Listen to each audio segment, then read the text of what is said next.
الصليب اتطلب منه انه ينزل من على الصليب. ليه ما عملش اي حاجه من الحاجات اللي زي كده؟ حتى لما اللص قال له خلص نفسك وخلصنا معاك ما عملش كده. هيقيم جيش ويحارب، هرب منهم لانه ما ائتمنهمش على نفسه. لكن ملك العالم الحقيقي انتصر بشكل غير متوقع، وقف قدام الناس كلها وجاب سيف وراح قتل نفسه وقال لهم انا جماعه بفديكم من الخطيه. المسيح جاي يملك على قلوبنا، ننظر له بنوع من الانتقاد وبنشوفه انه هو كان ديكتاتور او شخص مش معجبين بيه، بننجذب لهذا الشخص الجميل اللي بيبذل نفسه عنا. ده نوع القوة، ده نوع الملك اللي الله عايز يملكه على العالم. الشر بتاعك مش قادر يسممني. ربنا مش بيدور على ناس عضلاتها كبيرة.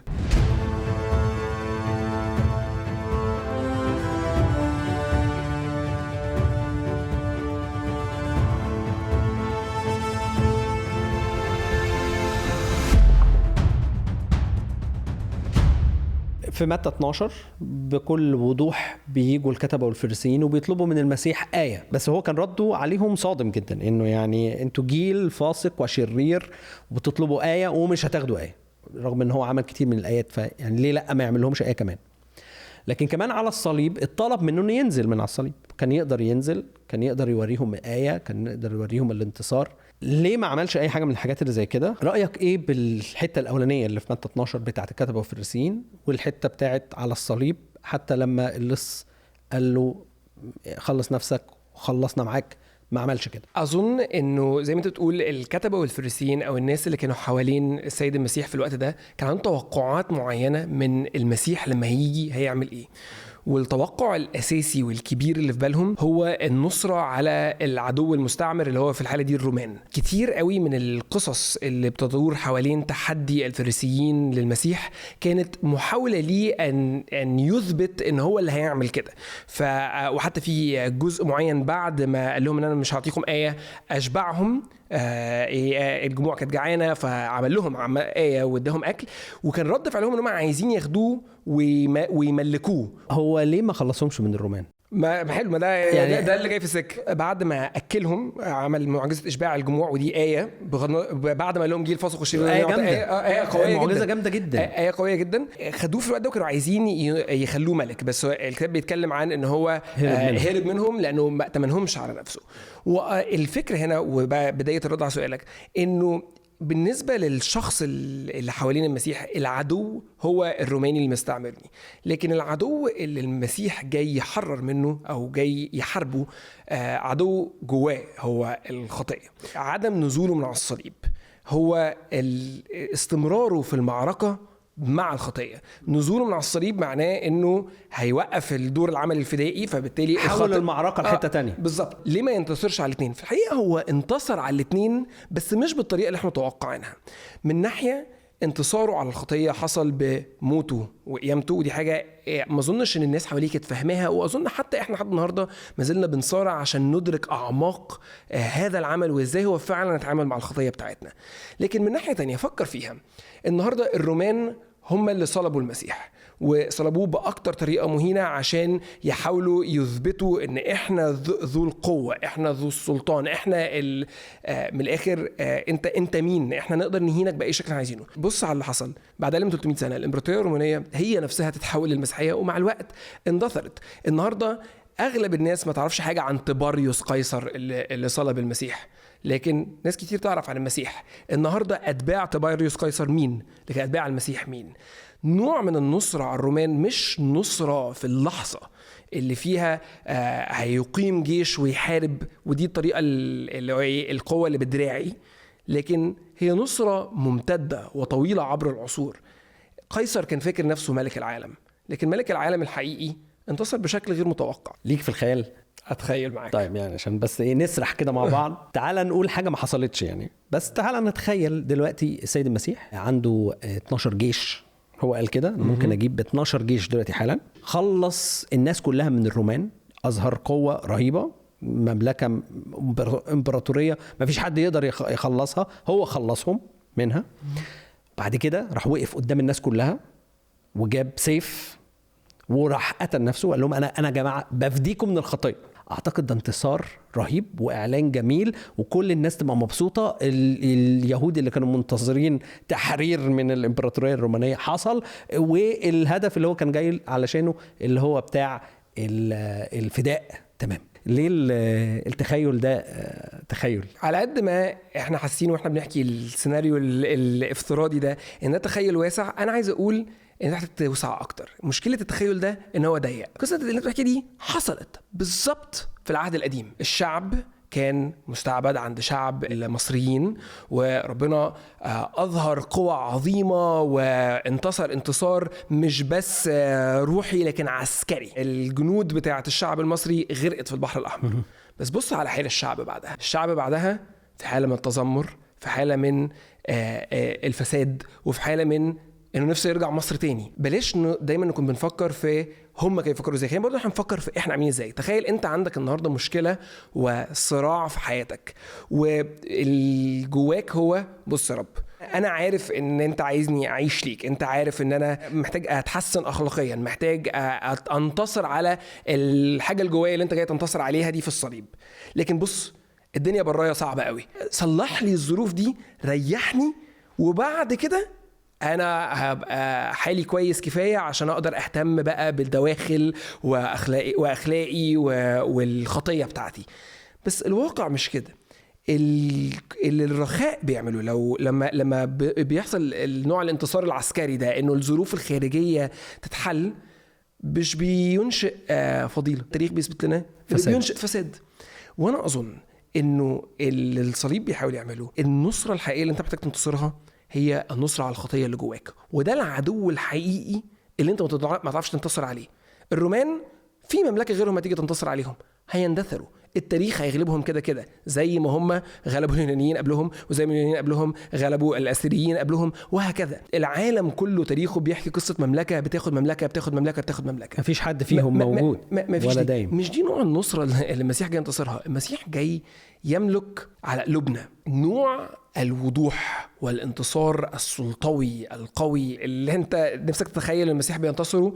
مش نوع نصرة بيجذبنا للناس، بالعكس احنا كل بنشوف حاكم في التاريخ بينتصر وبيكسب بعنف، بحروب وبيسيح دماء أعدائه عشان ينتصر. في العادة بننظر له بنوع من الانتقاد، وبنشوفه انه هو كان ديكتاتور او شخص مش معجبين بيه.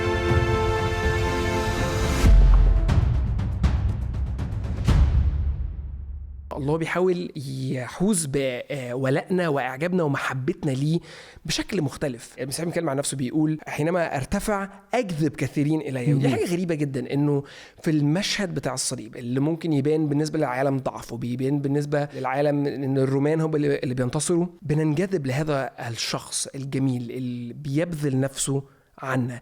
ويعني ممكن صوره برضو تقربها للعالم بتاعنا النهارده، انه تبص على أب بيضحي بفرحه، بيضحي بفلوسه، بيضحي بوقته ومجهوده عشان يسعد ابنه ويسعد مراته ويسعد اللي حواليه. ده أب احنا نحترمه ونحبه، بعكس أب السيد بيمشي كلمته. احنا خيالنا الضيق هو اللي يقول ان النصرة هي بتغيير الظروف الخارجية او بالنصرة على الرومان كده. بالعكس في المسيح بنشوف ملك بينتصر مش بانه بيسفك دماء اعدائه، لكن زي بقى انت وصفت انه بيسفك دمه هو عن اعدائه. فتشوف وهو على الصليب القوة والجبروت اللي يخليه وسط هذا المشهد يقول اغفر لهم يا أبتاه لأنهم لا يعرفون ماذا يعلمون. وتشوف بعد كده انه هذا النوع من الحياة، هذا النوع من القوة يتورث للتلاميذ وللرسل. فبتشوف استفانوس وهو برضو بيرجم ويقول يا رب لا تقيم لهم هذه الخطية. ده نوع القوة، ده نوع الملك اللي الله عايز يملكه على العالم، عشان تبقى باين قوي وواضح قوي ان دي فكره مش بس متجسده في الصليب لكن في كل رساله المسيح. خلال حياه المسيح مع التلاميذ كان واحده من الخناقات الكتير المتكرره معاه ان حتى تلاميذه كانوا متوقعين انه يملك بالطريقه دي، وكان دايما عندهم نوع من مين الاعظم فيهم، مين اللي هيجلس عن يمينه، مين اللي هينتصر. ايه مفهوم النصر عند التلميذ؟ المفهوم اللي انت تخيلته ده. وهو بيقول لهم بصوا على العالم، بصوا على رؤساء العالم، الناس بتسود بعض، لا يكون هكذا فيكم، لكن من أراد أن يكون فيكم عظيما فليكن لكم خادما. وتشوف المسيح بيجسد ده، انه وهو عارف قبل الصليب انه كل سلطان دفع اليه. لو قريت المشهد في يوحنا بالظبط، قام على عشاء واتخذ منشفه واتزر بها وابتدى يغسل رجلين التلاميذ. نوع الملك، نوع القوة المسيح بيجسدها وعايزنا احنا نعيش فيها. مش نوع القوة اللي فيها أنا أغلب أعدائي بإني أقوى منهم سياسيا أو أقوى منهم بدراعي بالقوة العسكرية، لكن نوع القوة اللي بتقول إن الشر بتاعك مش قادر يسممني، مش قادر يغيرني، مهما أنت عملت فيا أنا هغسلك، أنا هخدمك. وده اللي المسيح عايزنا نعيشه. أكن الله السيد المسيح بإرادته حول الفكرة بتاعت الانتصار الحربي، هو ما كانش عايزها، هو رافضها وعايز يحول الفكرة لانتصار تاني خالص. هو الانتصار اللي انت كنت بتتكلم عليه، انتصار على الخطية بحب ببذل. انت أشرت الحتة التانية هي صعبة جدا ان احنا نعيشها دلوقتي، ان احنا دلوقتي نحول أفكارنا عن الانتصار المادي والسياسي، ان القوة هي الفلوس، هي القوة هي الامكانيات والقدرات، هي ده اللي هيحقق لي الانتصار، اللي انا ممكن اكون منتصر في حياتي بس بطريقة تانية خالص. بالظبط. اللي اظن اللي شايف القوة هي الفلوس والسياسة والنفوذ وكده هو لسه محبوس في، عارف، في حوش المدرسة اللي فيها الولد اللي كان قوي وبيضرب هو اللي كان كسبان. لو الهدف من علاقتنا مع الله هو ان احنا نبقى ناس احسن، هو ان احنا ناس اخلاقنا وشخصياتنا تتمثل بيه، ربنا مش بيدور على ناس عضلاتها كبيرة، بيدور على ناس قلبها كبير. وعشان كده لما تقرا في الموعظة على الجبل، اشهر عظة المسيح اتكلم فيها، تبص في الجزء الاول للتطويبات، تشوف الناس اللي ربنا بيقول يا بختهم، هم مين؟ طوبى للمساكين، المساكين ودعاء القلب، الحزانة، هم دول اللي هيرثوا الارض، هم دول اللي هيملكوا، هم دول اللي هيتعزوا. بص من الاخر، في قصتين كبار. في قصة بتقولك عشان تكسب في الدنيا دي وعشان تعيش مبسوط، اقبض، خد، استحوذ، سيطر. وفي مدرسة ثانية بتقولك ضحي، اعطي، ابذل نفسك، اخسر. والرسالة اللي متكررة جدا في حياة السيد المسيح هي ايه؟ ان من اراد ان يجد نفسه، اللي هيحاول ياخدها بالطريقة دي هيهلكها، ومن اهلك نفسه لاجلي يجدها. انا مش بتكلم عن مين هيروح الجنة ومين هيروح النار ومين هيروح السماء ومين. خلاص النفس هو ان اللي نفسك بتدور عليه، الشبع، المحبة، الشعور بالاكتفاء، الشعور بان انت كافي، الشعور ان في حد شايفك وقابلك بعيوبك بكل حاجة، هو ده خلاص النفس. وده مش دي حاجة ما تقدرش تاخدها بفلوسك، ما تقدرش تاخدها بقوتك، دي حاجة بس تقدر تبذل نفسك فتلاقيها. الملك الغالب، الملك المنتصر، مش حرب، مش جيوش، مش خلاص من امبراطوريات، لكن شخص غلب بقدرته وبقوته وبعظمته، انه قدر يفدي ملايين من البشر، مليارات من البشر زمان ودلوقتي. مليارات من البشر دول بتحبه وعندها ولاء ليه لحد النهارده، بإرادتها هي حبته، وهو قدر يغلب كل ده. عشان كده هو ملك منتصر. ما شفناهوش منتصر حربيا، لكن شفناه منتصر على قلوب ناس كتير، منتصر على الخطية. وأظن هو منتصر حربيا بس بطريقة احنا مش فاهمينها في العالم الروحي، لأنه في أجزاء كتير جدا احنا متكلمش عنها، عن انتصاره على الرئاسات والسلاطين، واللي هو جزء مش عايزين نخش فيه قوي، بس ممكن نخش فيه عشان خاطر في القيامة. خليني أكمل لك حتة صغيرة وأدي لك مثل برضو يربط لنا الصورة دي كويس بتاعت القوة دي. لو قريت في سفر الرؤيا في آخر سفر كتاب المقدس هتشوف هذا النوع من الانتصار. هتشوف السيد المسيح بيظهر بشكل الجندي اللي ماسك سيف، اللي ثيابه عليها دم. طب ما نتكلم فيه في القيامة. احنا جايين للقيامة، واعتقد انه ده انتصار على قوى الشر والشيطان. خليني ادي لك صورة ممكن تحاول تقرب للناس النهاردة ازاي افهم فكرة البذل والاستحواذ وازاي ده اقوى من ده. عمرك شفت فيلم جلاديتر؟ شفته طبعا. فيلم جلاديتر بيحكي قصة قائد حرب اسمه ماكسيمس، وماكسيمس ده منتصر جدا والناس بتحبه جدا لدرجة ان حتى الامبراطور عايز يخليه الامبراطور اللي بعده بدل ابنه. ابنه في حالة من الغيرة والرغبة في الاستحواذ والرغبة من السلطة بيموت أبوه قبل ما القرار ده يطلع، فبيبقى هو الإمبراطور الجديد، وبيحاول طول الفيلم إنه يموت ماكسيمس. لكن تبص على الفيلم، الصراع اللي بيدور بينهم في أحداث الفيلم، كوميدوس اللي هو ابن الإمبراطور اللي بقى الإمبراطور الجديد، هو الإمبراطور، هو اللي معاه السلطة، هو اللي معاه القوة، هو اللي بيقول للناس تعمل فتعمل، لكن الناس مش بتحبه، الناس مش قابلاه. ففعلا تبص عليه وتحسه في الفيلم ضعيف. لكن تلاقي ماكسيمس اللي هو دلوقتي متباع كعبد وبيحارب في المصارعة الرومانية وهكذا، الناس بتحبه والناس بتتبعه، والناس بالرغم من هو شكله السياسي أضعف، لكن هو عنده نفوذ وقوة على قلوب ورأي الناس أكتر. ده نوع القوة اللي هنتكلم عليه.